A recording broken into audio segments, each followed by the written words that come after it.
How does an infant, marked for death by a royal decree, grow up to dismantle the greatest empire of the ancient world? In the book of Exodus, a new king comes to power in Egypt who does not remember the history of Joseph. He looks at the rapidly growing Israelite population within his borders and sees a geopolitical threat, a potential fifth column that might ally with Egypt's enemies in a time of war. To neutralize this perceived threat, Pharaoh imposes brutal forced labor. When that fails to stop their population growth, the royal court issues a devastating decree. Every newborn Hebrew boy is to be thrown into the Nile River.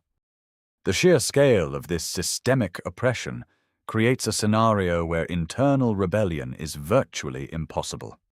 Any deliverance for the Israelites will have to come from outside the established Egyptian power structure. One Hebrew mother, desperate to save her child, hides him for 3 months. When she can no longer conceal him, she weaves a basket from papyrus reeds, waterproofing it with heavy pitch, and places him among the reeds at the river's edge. While bathing, Pharaoh's daughter discovers the basket. Recognizing him as a Hebrew child, she defies the royal decree and takes him in.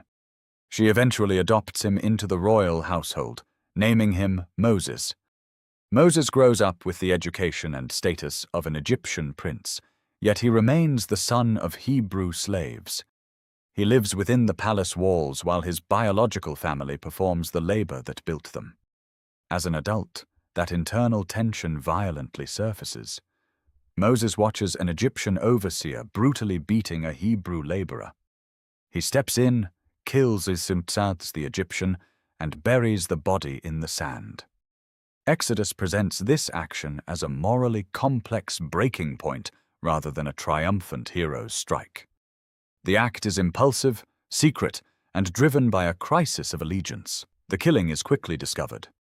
Pharaoh issues a warrant for his death, stricken Moses of his royal protection and forcing him to flee east into the harsh, desolate wilderness of Midian. The man who might have bridged the gap between the palace and the slaves is now a forgotten fugitive. He spends the next several decades as a wandering shepherd, entirely removed from the halls of power and the suffering of his people. The narrative shifts from the architectural grandeur of Egypt to the quiet isolation of the desert. Moses is older now, his hands weathered by years of tending sheep near Horeb, the mountain of God. While shepherding his flock, he spots an anomaly. A desert bush engulfed in flames, yet the wood does not turn to ash.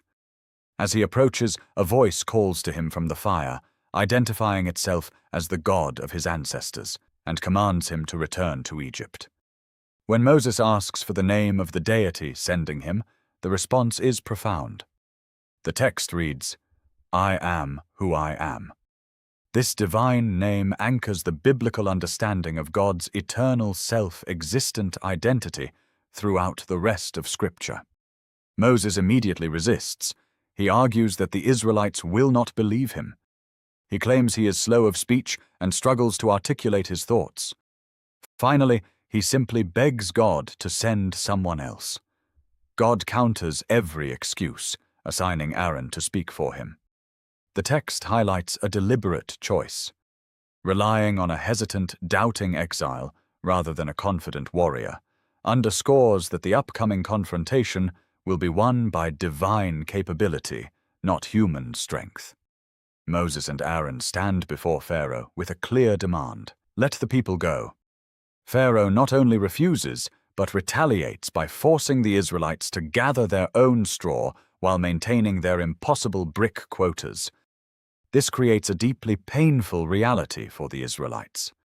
Moses followed the divine command, yet his intervention immediately caused the suffering of his people to intensify. This vertical timeline maps the biblical sequence of the 10 plagues. What follows is a systematic dismantling of the Egyptian economy and environment.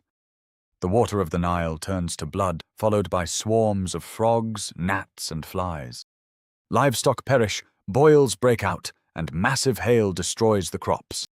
Locusts consume whatever is left, and a dense darkness covers the land, culminating in the death of the firstborn.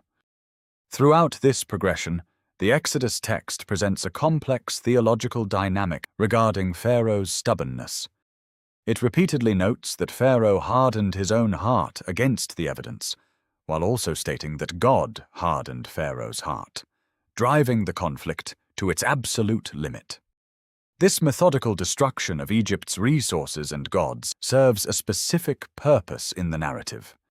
It demonstrates an authority vastly superior to the greatest empire of the ancient world. Before the 10th and final plague, Moses delivers strict instructions to the Israelites. They are to sacrifice a lamb and apply its blood to the doorframes of their homes, a sign for the final judgment to pass over them. The accompanying meal is eaten in extreme haste. They must eat with their cloaks tucked into their belts and their sandals on their feet, fully prepared for an immediate and abrupt departure into the desert. That single night becomes the anchor of Israelite history. The Passover marks the exact point where a fractured population of enslaved laborers begins to coalesce into a distinct, unified nation. Pharaoh eventually releases them, but quickly changes his mind, sending his chariots in pursuit. The fleeing Israelites find themselves pinned between the approaching Egyptian military and the deep waters of the sea. Panic ripples through the camp.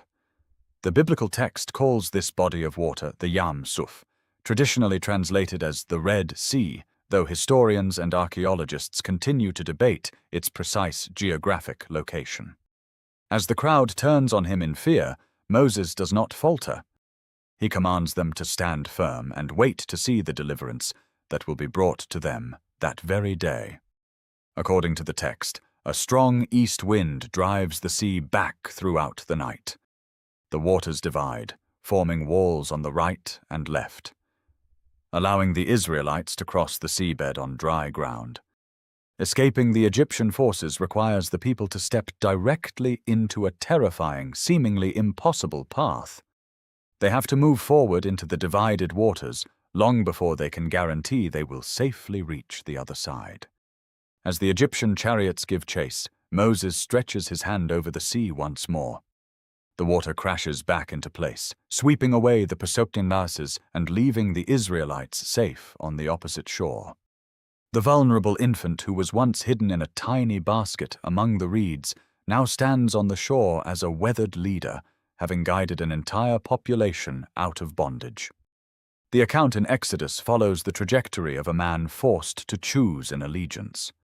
It documents the transition from individual survival to the responsibility for an entire nation's future. Moses transitioned from the privilege of the court to the isolation of the desert, and finally to the burden of command. This path took him from a man who hid a body in the sand to one who stood publicly against an empire, which raises a compelling question. When you look at his entire journey, what do you think was the single most crucial moment in Moses' transformation? What do you think? Comment below. Like, share, follow, and subscribe to Veracosm for more stories or biblical information that help you explore, learn, and transform.